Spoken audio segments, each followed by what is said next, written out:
criar conteúdo mudou completamente minha vida em 30 dias. E eu sei que isso parece papo de guru do Instagram, tá? Mas eu quero contar nesse vídeo aqui exatamente o que aconteceu nesses 30 dias e as 3 lições que eu queria ter aprendido antes, que talvez teriam me salvado muito tempo de tentativa e erro.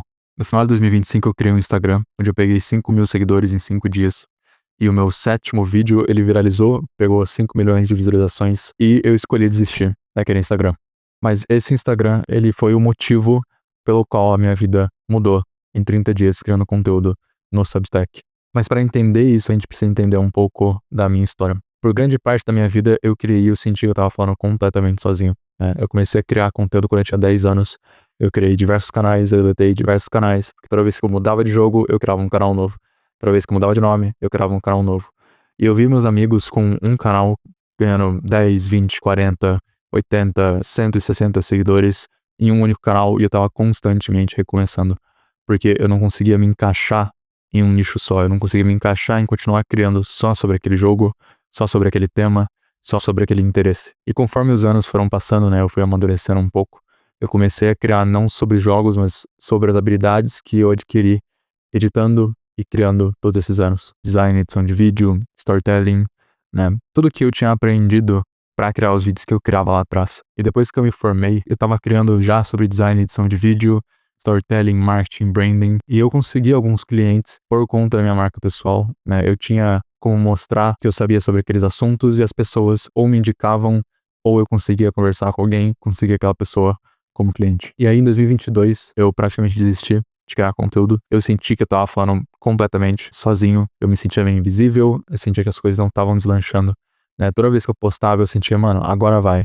E não ia. Eu aceitei um emprego que eu não queria ter aceitado, não porque o emprego era ruim, mas porque eu tava tentando evitar ao máximo arranjar um emprego corporativo, não me via trabalhando numa empresa, Eu já tinha alguns clientes e eu tava basicamente cobrindo o que eu gastava ali com os clientes e gastando todo o meu resto do tempo estudando, criando, jogando. O meu objetivo era continuar fazendo freelance, crescer a marca pessoal e basicamente isso. Mas meu PC quebrou e eu tive que aceitar esse emprego. Foi lá que eu finalmente comecei a entender como os dias passam rápido, e como é difícil às vezes você ter a energia pra você criar alguma coisa depois de 8 horas. Mas senti que eu não tava muito no controle da minha vida, começou a me dar um certo desespero. Então eu falei pra mim mesmo, cara, eu preciso de um projeto. Eu vou focar em criar minha marca de roupa, Absurd, tô usando ela agora, e eu vou tentar me desenvolver ao máximo, fisicamente e mentalmente, pra quando eu voltar a criar conteúdo, se eu for voltar, ser inegável as provas que eu vou ter. Talvez falte pra mim experiência, eu vou construir na prática, eu vou fazer na prática, eu vou focar só em me aperfeiçoar. E foi assim que eu gastei basicamente 2023 inteiro. Eu saí de um magrelo de 58 quilos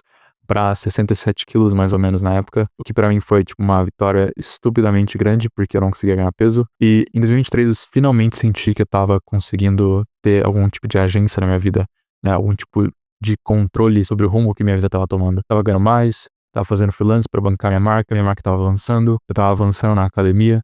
Tava muito feliz que eu finalmente tinha conseguido ter disciplina todo dia, 6h30 da manhã, chuva ou sol, eu tava lá. Fiquei extremamente feliz quando eu finalmente fiz a primeira viagem sozinho, que eu banquei completamente. Eu fui com alguns amigos pra Paraty, a gente passou uns dias lá, depois a gente foi acampar numa montanha em Cunha. Foi meio caótico, sim, mas foi um dos primeiros sentimentos de liberdade, de verdade na minha vida. Um sentimento que eu conseguia fazer as coisas acontecerem e que eu conseguia moldar a minha realidade. E depois de 2023, depois que eu senti um gosto desse sentimento de liberdade e sentimento de eu conseguir construir a minha própria vida, foi uma coisa que eu continuei perseguindo desde então. E aí eu lancei minha marca no final de 2024. Por causa da minha marca, eu consegui um cargo como diretor criativo, onde eu tava conseguindo colocar as habilidades que eu tinha aprendido, cara, há anos atrás, quando eu criava vídeo no YouTube, tava conseguindo aplicar isso num cargo como diretor criativo. Uma empresa que faturava algumas dezenas de milhares de reais por mês. Eu finalmente senti que minha vida tava avançando. Tava ganhando mais, tava fazendo o que eu queria, mas eu ainda tava em conflito. E foi nesse ano, 2025, que eu tentei voltar a criar conteúdo. E eu achei que, pelas experiências que eu tinha, pela autoridade que agora eu tinha de ter testado as coisas na prática, as coisas iam dar certo. Mas a realidade é que eu continuei falando sozinho, eu continuei sendo ignorado. Eu postava uma story no Instagram sobre minha vida pessoal, ou uma foto na academia, ou alguma coisa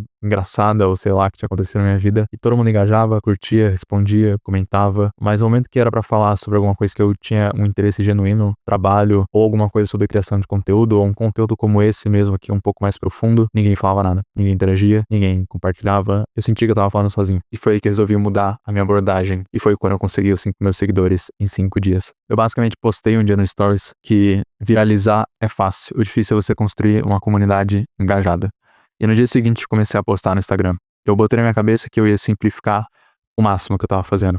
Chega de edição complexa, eu tava gastando muito tempo editando vídeo, sem vídeo em 4K, sem nenhum tipo de efeito especial complexo, eu nem vou aparecer, eu vou fazer o mínimo do mínimo, eu vou focar só em storytelling, em copy, em psicologia de consumo, e cara, se isso não der certo, eu não sei nada sobre marketing. Talvez eu realmente não seja um bom diretor criativo, talvez eu não tenha aprendido nada, talvez seja realmente uma questão de habilidade. Era basicamente isso que eu queria provar pra mim. Eu ia postar 2 a 3 vezes por dia, era um título chamativo, uma imagem que eu tinha pego de referência de um outro Instagram gringo, que eu falei, pô, isso aqui é interessante, acho que vai dar certo no Brasil. Era uma imagem que ela tinha um estilo similar para todas as vezes e um texto longo na descrição, onde eu basicamente falava sobre lições de batalha ou grandes líderes do passado aplicado para desenvolvimento pessoal moderno, na vida moderna. Basicamente isso, só usando técnicas de copy e de storytelling. E eu postei o primeiro vídeo, pegou 1.000 visualizações, o segundo pegou 80 mil, depois o terceiro pegou 100 mil, o quarto eu mudei um pouco e ele pegou tipo 4 mil, aí eu falei, não, beleza, vou continuar com a fórmula.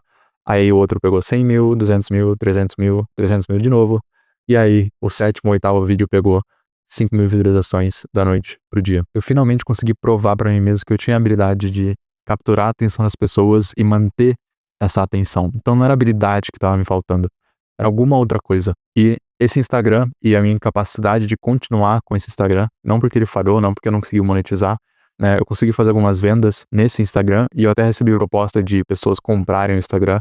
Teve um seguidor até, só uma side note aqui, eu até cheguei a conversar com ele, eu passei exatamente o que eu tava fazendo. Ele aplicou no conteúdo dele, que ele tava, tipo, conseguindo 200 visualizações, e aí ele começou a conseguir 1.000, 2.000, 4.000, 10.000. Cara, foi uma validação muito boa, assim. Eu finalmente senti que as coisas estavam começando a avançar. Então, por que eu desisti desse Instagram? Eu ia postar um texto pra comunidade desse Instagram e eu precisava de um lugar pra postar. E aí eu achei o Substack. Eu postei lá e ninguém viu. Falei, caramba, de novo, tô invisível de novo, tô falando sozinho de novo. Mas aí eu comecei a mexer no Substack, eu comecei a interagir com as pessoas ali e eu olhei pra aquela plataforma e falei, caraca, é exatamente isso que eu preciso. Eu consigo aplicar exatamente o que eu fiz no Instagram nessa plataforma. Ela é a base de escrita, eu não preciso aparecer, eu só preciso de uma imagem chamativa, um título chamativo e boas habilidades de storytelling e de copy para manter a pessoa ali. Eu só preciso capturar a atenção, manter a atenção.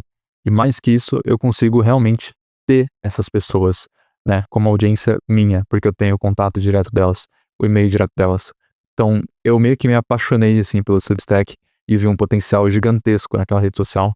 Ela resolve o problema tanto de tráfego, né, de você ter que conseguir novas pessoas para a sua lista de e-mail, quanto o problema de você ter uma lista de e-mail, né, que você consiga de forma fácil sustentar ela. Eu genuinamente acho que o Substack é a rede do futuro, né? Eu não acho que ela vai continuar assim para sempre. Por enquanto ainda tá relativamente fácil de você crescer lá, mas eu acho que só vai se manter por uns 6 ou 12 meses, né? Enfim, eu não vou estender muito sobre essa conversa, eu vou criar um outro vídeo só sobre o Substack, tá? Então se você quiser, não esquece de se inscrever no canal, mas continuando. Então eu peguei, eu falei assim, cara, a partir de janeiro eu vou postar toda semana lá, 1 a 2 vezes um newsletter, todos os dias eu vou postar 3 a 5 notas para validar minhas ideias, vou expandir essas ideias em um newsletter, eu vou parar um pouco o YouTube, vou parar de fazer meus vídeos que eu demorava muito em edição e eu não tinha certeza de retorno, eu não sabia se aquelas ideias eram boas ou não e, sinceramente, elas eram profundas demais pro Instagram e foi aqui que realmente minha vida começou a mudar com o Substack. Eu cresci minha lista de assinantes de uma forma que foi um pouco atípica pro Substack, eu cresci mais de 300 assinantes em menos de 30 dias, mas não foi isso em si que mudou a minha vida. O que mudou a minha vida foi ter o feedback, finalmente, depois de anos, que o que eu tinha para falar realmente valia a pena para as pessoas, né? Que elas conseguiam aplicar aquilo e ter resultado, ou que a perspectiva que eu dei para elas em um certo newsletter realmente mudou a forma que elas enxergavam alguma coisa. E esses foram os tipos de conexão que o Substack proporcionou para mim, que genuinamente mudaram minha vida. Eu conheci alguns criadores que também estão criando lá, me ensinaram em grupos de networking, eu troquei ideia com eles, alguns outros criadores de fora que eu já admirava, consegui entrar em contato com eles pelo Substack, né? E eu vou entrevistar alguns deles também no podcast. Então, foi bizarro o quanto a minha vida mudou, a minha perspectiva mudou, a minha motivação mudou depois do Substack. Depois que eu finalmente deixei meu ego de lado. E foi uma tarefa muito difícil pra mim, porque eu sempre fui perfeccionista. Então, as minhas 2 notas que viralizaram, que pegaram mais de 3.000 likes cada, e o meu post no newsletter que viralizou, eles foram só sintomas, né? Tanto que esse post, coincidentemente, é justamente sobre essa história toda que eu tô contando, sobre eu sempre ter tido muitos interesses, não saber o que fazer. Foi uma validação de que essas ideias que eu tava guardando pra mim, não tava expondo. Eu sempre ouvia, por exemplo, Dan Cole falando, você é um nicho, etc.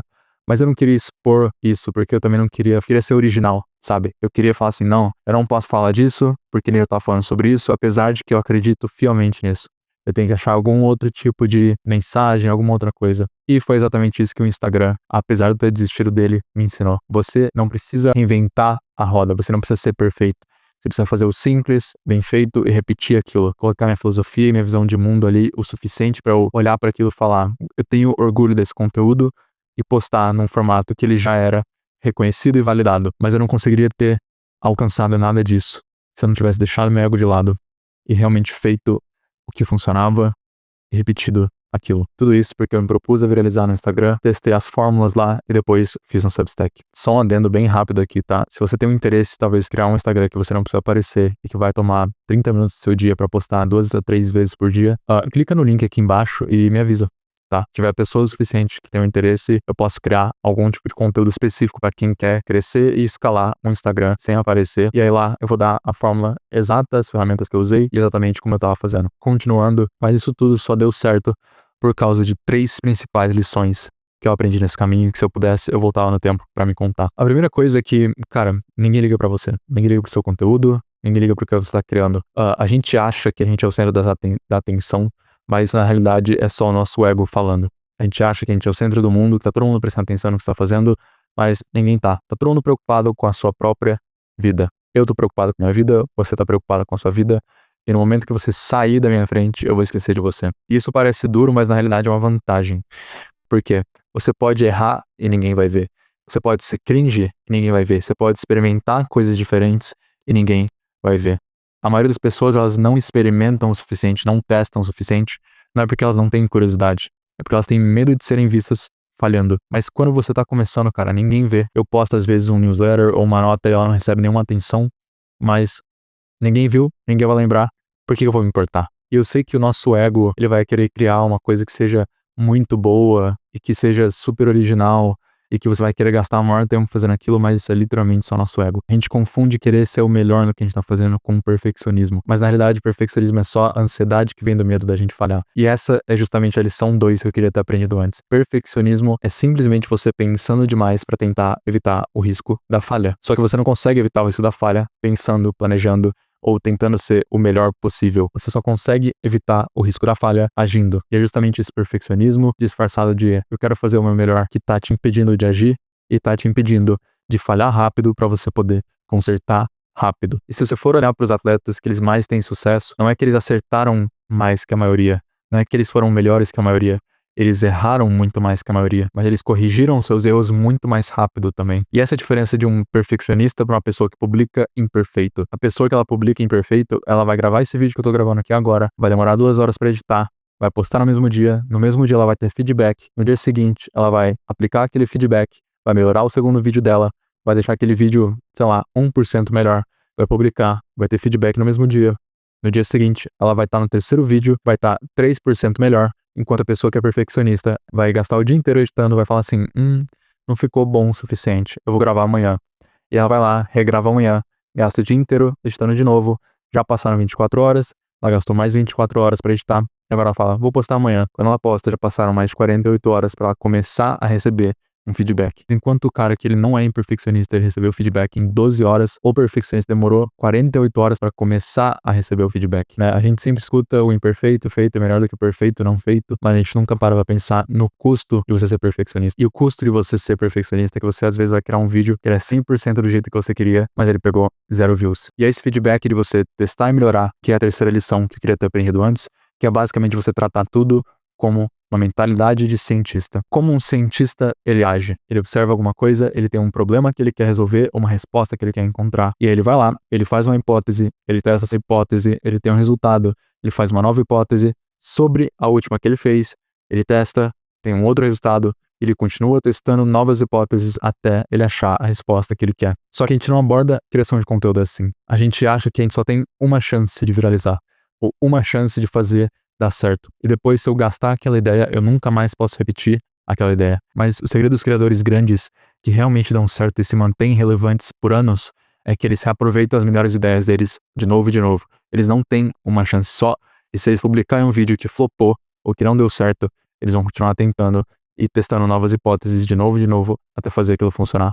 Aí achou alguma coisa que funciona, eles continuam repetindo aquilo, porque aquela mensagem, ela é importante o suficiente para ser lembrada. A maioria das pessoas não precisa de mais informação, elas só precisam ser lembradas daquilo que elas já sabem. Então não tem problema você repetir seu conteúdo, não tem problema você postar e você falhar. Tem que deixar seu ego de lado e testar o máximo, fazer o máximo de experimentos possíveis. Você quer falhar rápido, você quer falhar para frente. Se você for cair, caia para frente, porque você quer tornar os seus erros irrelevantes comparado à quantidade de volume de execução que você tem. Você produziu tanto que os seus erros são praticamente insignificantes comparado com os resultados que agora você tem, e com a informação que você tem, e com o feedback que você tem. Enfim, essas foram algumas lições que eu queria ter aprendido antes.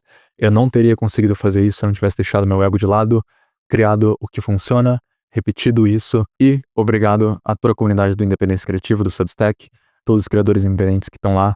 Obrigado por essa interação, obrigado pelos feedbacks. Nós já estamos em mais de 400 e fico muito feliz de ver outras pessoas construindo suas carreiras criativas independentes. E se você quiser ter um contato um pouco mais próximo com outras pessoas que também estão construindo sua carreira criativa independente, eu te convido a participar do Biblioteca do Criador Independente, onde os criadores independentes que participam dessa comunidade têm um grupo fechado de networking, 2 aulas por mês, de livros de negócios, marketing, branding aplicados para quem quer construir um one-person business e uma carreira criativa independente. Esse é um tipo de modelo que eu considero que é o futuro dos infoprodutos, ao invés de um curso que você vai comprar informação e ele tem um início e um fim. Isso é basicamente um livro que ele continua sendo escrito para sempre. Cada aula vai ser focado em conceitos de livros de negócio para você não ter que comprar aquele livro. Eu tenho bastante livros que eu já li e eu tenho mais alguns em e-books e eu vou destrinchar tudo isso para o objetivo de pessoas que querem construir uma vida e uma carreira criativa independente, com impacto, independência e propósito, tá? Então, se você é esse tipo de pessoa, eu te convido a participar da Biblioteca do Criador Independente e conhecer esse ambiente com outras pessoas que vão estar se ajudando a criar diferente. Então, esse foi o vídeo. Muito obrigado a todo mundo que tá na Independência Criativa, todo mundo que tem dado feedback. Eu vejo vocês no próximo vídeo.